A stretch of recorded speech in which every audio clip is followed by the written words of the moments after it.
রাজকুমার সিনেমার গানগুলো হতে চলেছে দুরন্ত ধামাকেদার গান, যে গানগুলো দর্শক মহলে সাড়া ফেলবে। নমস্কার বন্ধুরা, আমি পৌশালী চলে এলাম আরও একটা নতুন ভিডিও নিয়ে। আশা করছি তোমরা সকলে খুব ভালো আছো। একটা বিষয় আমাদেরকে একদম পরিষ্কারভাবে জেনে নিতে হবে যে রাজকুমার ছবিতে টোটাল কতগুলো গান আমরা পেতে চলেছি। যেটা জানতে পারছি, রাজকুমার ছবিতে মোট 3টে গান থাকবে। 2টো গান একদম গানের মতন গান থাকবে, মানে ছবির মধ্যে আমরা আলাদা আলাদা করে গানের অংশে গান দেখতে পাবো। আর একটা শোনা যাচ্ছে সিচুয়েশনাল সং থাকবে, ঠিক যেমনটা প্রিয়তমা ছবিতে আমরা ঈশ্বর গানটা দেখতে পেয়েছিলাম সিচুয়েশনাল সং। আশা করছি তোমাদের সকলের মনে আছে।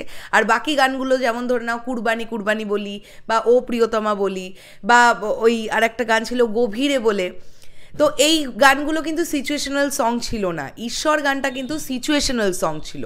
তো রাজকুমার ছবিতেও শোনা যাচ্ছে যে একটা সিচুয়েশনাল সং থাকবে আর 2টো কিন্তু মেন গান থাকবে। মেন গান দুটোর একটা গান আমরা জেনে গেছি, যেটা রাজকুমার ছবির টাইটেল ট্র্যাক, যেটা বাংলাদেশে শ্যুট হয়েছে এবং প্রচণ্ড বড় আকৃতিতে শ্যুট হয়েছে। বিশাল বড় গ্র্যান্ডার, 200, 250, 300 জন ডান্সার্স নিয়ে শ্যুট হয়েছে। দারুণ কিছু প্রপসের ব্যবহার করা হয়েছে, দুর্দান্তভাবে সেট নির্মাণ করা হয়েছে বিএফডিসিতে। তো সেই গানে শ্যুট হয়ে গেছে। শাকিব ভাইয়াকে দুরন্ত লেগেছে, একটা দারুণ কালারফুল ড্রেস তিনি পরেছিলেন। তো এরপরে যদি তোমরা খুব লক্ষ্য করে দেখো তো শুনতে পাবে হিমেল আশরাফ ভাইয়া যে সময়টাতে তিনি জানিয়েছিলেন যে 28শে মার্চ অর্থাৎ শাকিব ভাইয়ার জন্মদিনের দিন তিনি রাজকুমার ছবির ট্রেলার আনতে চলেছেন। এটা ইচ্ছে আর কি তাদের মেকার্সের। তো সেই সময় বলেছিলেন যে পরপর প্রথমে অ্যাকশন টিজার আনবেন, এরকম করতে করতে বলেছিলেন কিন্তু একটা রোম্যান্টিক সং আসবে। তাহলে সেই রোম্যান্টিক সংটাও কিন্তু আমরা দেখতে পাবো, যেটা কিন্তু মানে শ্যুট হয়তো হয়েছে।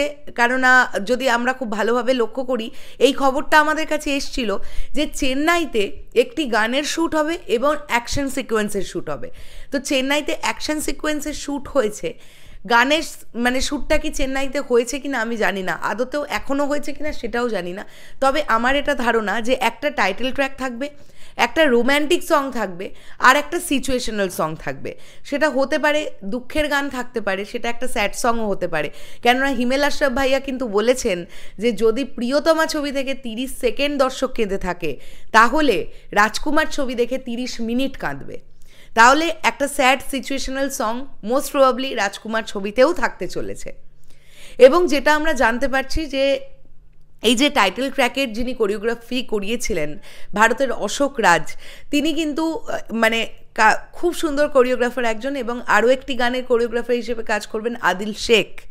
তো আমি আশা করব যে তারা ভীষণ ভালোভাবে কোরিওগ্রাফি করাবেন। এবং আমার অনেক বিশ্বাস এই যে টাইটেল ট্র্যাকটা শ্যুট হয়েছে এটা অত্যন্ত সুন্দরভাবে আমাদের সামনে আসবে। যেদিন আসবে জাস্ট দারুণ লাগবে, এটা আমার বিশ্বাস। পুরো বিষয়টা অত্যন্ত উন্নত টেকনোলজি নিয়ে শ্যুট করা হচ্ছে, অত্যন্ত দামি ক্যামেরা ইউজ করা হচ্ছে। অবশ্যই তার আউটপুট আমরা খুব ভালো পাবো, এমনটাই আমরা আশা রাখবো। দেখা যাক কী হয়। ধীরে ধীরে সবই আসবে, আমাদের আর বেশি অপেক্ষা করতে হবে না। ফেব্রুয়ারি মাসের লাস্ট দিক থেকেই কিন্তু রাজকুমার মুভির প্রমোশন শুরু হয়ে যাবে, এটা হিমেল আশরাফ ভাইয়া নিজেই আমাদের বলেছেন। এবং একদম ট্রেলার আসবে কিন্তু শাকিব ভাইয়ার জন্মদিনের দিন। তো দুরন্তভাবে গোটা মার্চ মাসটা, ফেব্রুয়ারির এন্ড থেকে শুরু করে মার্চ মাসটা কিন্তু গোটাটা রাজকুমারের প্রমোশন চলবে দুরন্ত গতিতে। তারপরে এপ্রিলে কিন্তু রোজার ঈদে চলে আসছে আমাদের রাজকুমার। শেষ করলাম ভিডিওটা। তোমাদের কি বক্তব্য অবশ্যই কমেন্ট করে জানিও। আসছি আবার খুব শিগগিরই। তাহলে এখনের জন্য সকলকে বললাম টাটা।